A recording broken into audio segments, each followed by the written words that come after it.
సద్దుల బతుకమ్మ కోసం ఎదురు చూసే రోజులు మీకు తెలుసు.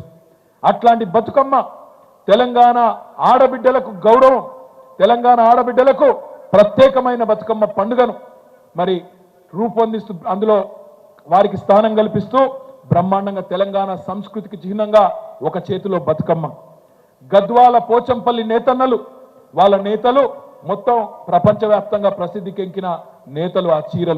ఆ చీరలను ఆ పట్టు చీరను ధరిస్తూ ఆ దేవతామూర్తి మన గద్వాలు పోచంపల్లి నేతన్నల నైపుణ్యానికి, కళా నైపుణ్యానికి ప్రతీకలాగా ఆ చీర ధరించి ఆ పట్టు చీరతో తెలంగాణ తల్లి. కరీంనగర్ నుంచి వచ్చిన వెండి మట్టెలు, భౌగోళిక మెట్ట పంటలు, మన ప్రాంతంలో పండే మెట్ట పంటలకు నిదర్శనంగా జొన్న కంకులు. ఈ రకంగా ఎంతో ఆలోచనతో చూడంగానే దండం పెట్టాలనిపించే విధంగా బ్రహ్మాండంగా భరతమాత ముద్దు బిడ్డగా, రాజమాతగా అందమైన కిరీటం. ఆ కిరీటంలో మన తెలంగాణ ప్రాంతానికి సంబంధించిన సుప్రసిద్ధ కోహినూరు వజ్రాన్ని కూడా పెట్టి తెలంగాణ తల్లికి చూడంగానే దండం పెట్టే విధంగా ఆ తల్లికి రూపం ఇచ్చింది మన తెలంగాణ ఉద్యమం. కానీ ఈరోజు ఇప్పుడున్న పాలకులు హంతకులే సంతాపం చెప్పినట్టు ఎవరైతే 1952 నుంచి 2014 దాకా తెలంగాణలో వందల వేల చావులకు కారణమైనారో, ఎవరైతే తెలంగాణ ఉద్యమాన్ని అడుగడుగున కర్కశంగా తొక్కే ప్రయత్నం చేసినారో వాళ్ళు ఇవాళ ముందు వరుసలో నిలబడి ఇగో తెలంగాణ తల్లి అంత గొప్పగా ఉండడానికి వీల్లేదు, బీదగా ఉండాలి, తెలుగు తల్లి గొప్పగా ఉన్నా పర్వాలేదు, భరతమాత నెత్తిన కిరీటం ఉన్నా పర్వాలేదు, కన్నడ మాత నెత్తి మీద కిరీటం ఉన్నా పర్వాలేదు, తమిళ మాత నిండా ఆభరణాలు వేసుకున్నా పర్వాలేదు, కానీ తెలంగాణ తల్లి మాత్రం ఒక బీదరాల్లాగా ఉండాలి, రాష్ట్రం దివాలా తీసినట్టు కనబడాలని చెప్పి ఇవాళ ఉన్న దివాలా కోరు పాలకులు వాళ్ళ భావదారిద్రానికి ప్రతీకగా తల్లి రూపాన్ని మారుస్తా ఉన్నారు. ఈ ప్రపంచంలో ఈ మాట నేనంటే కొంతమంది తప్పు అనుకోవచ్చు, కానీ దయచేసి ఆవేదనతో ఉద్వేగం నుంచి అంటున్న మాట, ప్రపంచంలో ఆలిని మార్చిన మగాళ్ళు ఉండొచ్చు, ఆలిని మార్చిన దుర్మార్గులు ఉండొచ్చు, కానీ తల్లిని మార్చిన మూర్ఖులు ప్రపంచంలో ఎక్కడా లేరు, ఉండబోరు అనే మాట నేను విజ్ఞప్తి చేస్తా ఉన్నా.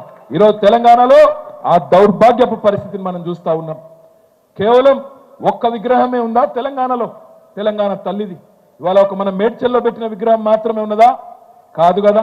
ఉద్యమ సమయంలో ఊరూరా వేల కొద్ది విగ్రహాలు, ఏ ఊరికి పోతే ఆ ఊళ్ళో బ్రహ్మాండంగా ఆ ఊరు వాళ్ళే చందాలు వేసుకొని పైసలు వేసుకొని ఇగో ఈమె మా తెలంగాణ తల్లి అని గౌరవించుకునే విధంగా, ప్రణమిల్లే విధంగా అద్భుతమైన ఆకృతి తెచ్చి సాష్టాంగ నమస్కారాలు చేసి స్ఫూర్తి పొంది ఉద్యమంలో పాల్గొన్న వాళ్ళు ఉన్నారు. నేను ఈ ప్రభుత్వాన్ని ఒకటే అడుగుతున్నా, ఎవరు అడిగినారు మిమ్మల్ని తెలంగాణ తల్లి రూపు మార్చమని? ఎవరికి ఉండే అభ్యంతరం? ఎవరు అడిగినారు మిమ్మల్ని? ఎవరు అభ్యంతర పెట్టారు? ఇదివరకున్న తెలంగాణ తల్లి ఆకృతిని ఎవరు అభ్యంతర పెట్టిండ్రు? ప్రభుత్వాలు మారినప్పుడల్లా తల్లులు మారాలా? ప్రభుత్వాలు మారితే తలరాతలు మారాలి తప్ప తల్లులు మారడం తప్పు తప్పు తప్పు అనే మాట నొక్కి చెప్తా ఉన్నా. మరి ప్రభుత్వం మారితే తెలుగు తల్లి మారిందా? కాంగ్రెస్ నుంచి బీజేపీ వస్తే భరతమాత మారిందా? అయినా నేను తెలియక అడుగుతా, మా ఆడబిడ్డల తరపున సిగ్గున్నదా మీకు అసలు? తెలంగాణ తల్లి చేతిలో తెలంగాణ ఆడబిడ్డలకు ప్రత్యేకమైన బతుకమ్మను మాయం చేస్తారా? ఒకవైపు బతుకు నాశనం చేస్తున్నారు, మరొక వైపు బతుకమ్మను కూడా మాయం చేయడం అంటే ఇది నిజంగా తెలంగాణ అస్తిత్వం మీద జరుగుతున్న దాడికి పరాకాష్ఠగా తప్పకుండా చెప్పక తప్పది. మీ అందరికీ తెలుసు, ఇవాళ తెలంగాణ తల్లి అంటే కేవలం ఒక పార్టీకో ఒక వ్యక్తికో ఒక సంస్థకో సంబంధించింది కాదు, మొత్తం సమస్త తెలంగాణ జాతికి జాగృత పరిచిన తల్లి తెలంగాణ తల్లి.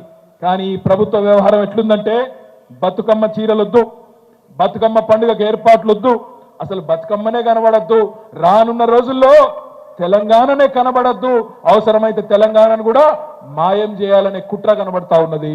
నేను మీ అందరినీ ప్రార్థించేది ఒకటే, ఈ సన్నాసులు ఎంత ప్రయత్నం చేసినా, ఎంత బుకాయించే ప్రయత్నం చేసినా, ఎన్ని రకాల పచ్చి అబద్ధాలను మార్కెట్లో మార్కెటింగ్ చేసినా, ఊరంతా హోర్డింగులు పెట్టి ఊదరగొట్టినా ఒకటి మాత్రం జరగబోయేది పక్కా, రానున్న రోజుల్లో ఎన్నికలు శాసనసభకు ఎప్పుడు జరిగినా గంటా పదంగా చెప్తున్నా 90 నుంచి 100 సీట్లతో తిరిగి కేసీఆర్ గారు ముఖ్యమంత్రి కావడం ఖాయం ఖాయం ఖాయం.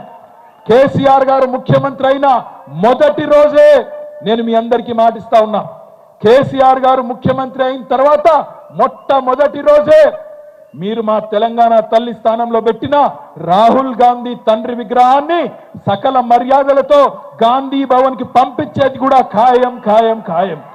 అదే మాదిరిగా ఇవాళ మీరేదైతే కాంగ్రెస్ తల్లిని పెట్టి తెలంగాణ తల్లి అని నమ్మబలుకుతున్నారో, ఏ కాంగ్రెస్ తల్లి అయితే భస్మాసుర హస్తం చూపుతూ అభయహస్తం అని చెప్పి మోసం చేసే ప్రయత్నం చేస్తున్నదో, ఏ కాంగ్రెస్ తల్లి అయితే అరిచేతిలో వైకుంఠం చూపెట్టి 6 గ్యారంటీలని 420 హామీలు ఇచ్చి తెలంగాణ ప్రజల్ని మోసం చేసి ఇవాళ సంవత్సరం తర్వాత క్షోభపడేటట్టు చేస్తున్నదో, ఆ కాంగ్రెస్ తల్లిని కూడా సకల మర్యాదలతో మీ గాంధీ భవన్ కే పంపించడం ఖాయం ఖాయం ఖాయం.